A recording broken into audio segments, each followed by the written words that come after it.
My new Galaxy S25 Ultra is here, set up with all my essentials, and I'm super excited. It's got the same battery capacity and basically the same camera system as last year's S24 Ultra, but it does have the new Snapdragon 8 Elite chipset with hopefully better efficiency, a new better ultra-wide lens, and probably updated post-processing for photos and videos too. So today is actually my first official full day with this phone. I'm going to take it out with me on a full day out, use it like how I would normally use my phone, and we'll see how the battery and the camera works out. Just so you know, since this is only my first full day with this, the phone is still getting to know my usage patterns and the battery life may or may not perform as well as it should just yet. By the way, all the footage in this video not labeled as Galaxy S25 Ultra is actually shot on my S24 Plus. Before we get started, if you're planning on gifting or switching over to a brand new S25 Ultra like this one, especially from an iPhone, it's a great time with all kinds of deals happening close to Valentine's Day. For you iPhone users, switching to Android is normally pretty tough with no good native solutions for transferring all your chats, photos, and files. That's why I wanted to show you guys Dr.Fone by Wondershare, the sponsor for this portion of the video. It's a super easy service that helps you make the transition from iOS to Android. You can transfer over 12 file types including your photos, videos, contacts, text messages, alarms, voicemails, voice memos, and more. This can all be done with one click, which makes it super convenient. Since it is wired, the transfer speed is really fast and gets everything ported over within 3 minutes. So if you've been wanting to switch but hesitant on it because transferring data just sounds too hard and complicated, definitely make sure to check out Dr.Fone. It's available on both Windows and Mac, and you can check it out using the link below or just search it up on Google, you'll find it easily.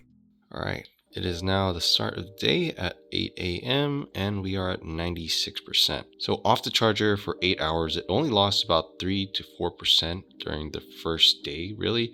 So that's pretty good. And just in case you're wondering, this case is by Elago. It's just a simple silicone matte case. It's only about $20 to $25, I think. I'll put the link down below if you're interested.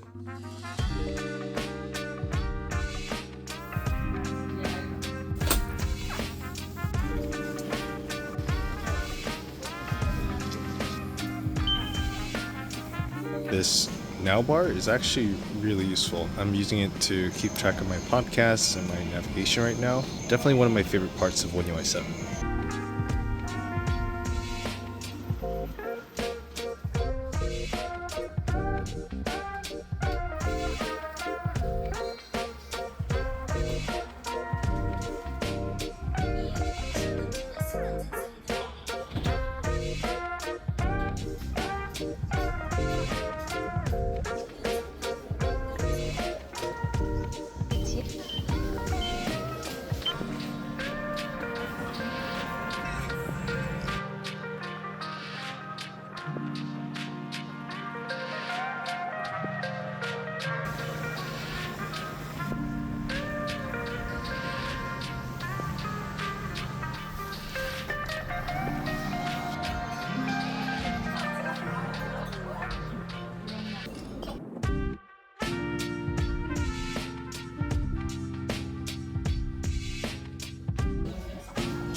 Alright, done with lunch. That was actually the best samgyetang I've ever had in my life. I highly recommend that place if you ever come to Korea. And now we're on our way to a cafe and I'm probably going to chill there for a little bit. It's freezing right now.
I only have 17% left, so I'm probably gonna stop taking pictures for right now.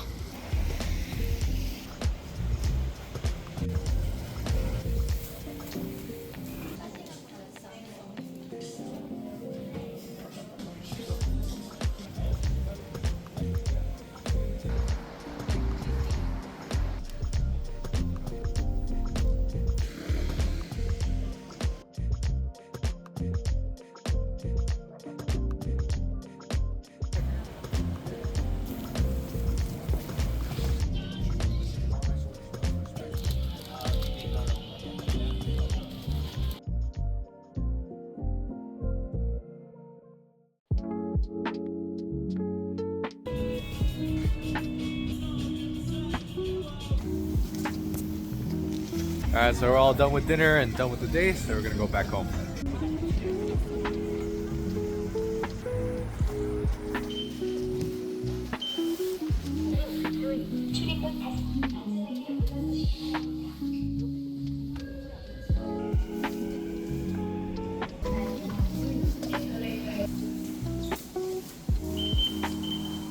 Alright, so it's the end of the day at 9:11 p.m. and we have 7% left. In total, we had almost 4.5 hours of screen on time and 22 hours of total time off the charger, mixed with a lot of navigation, camera usage, and social media apps. It's not fantastic, but for day one, that's pretty damn good for me on a busy, heavy usage day like this. Okay, now it's time to charge this thing up. The S25 Ultra is capable of up to 45 watts of wired charging and up to 15 watts of wireless charging. I do have a 45 watt wired charger, but it's not by Samsung, so it may not be fully compatible, but we're going to see how long it takes to get to 100%.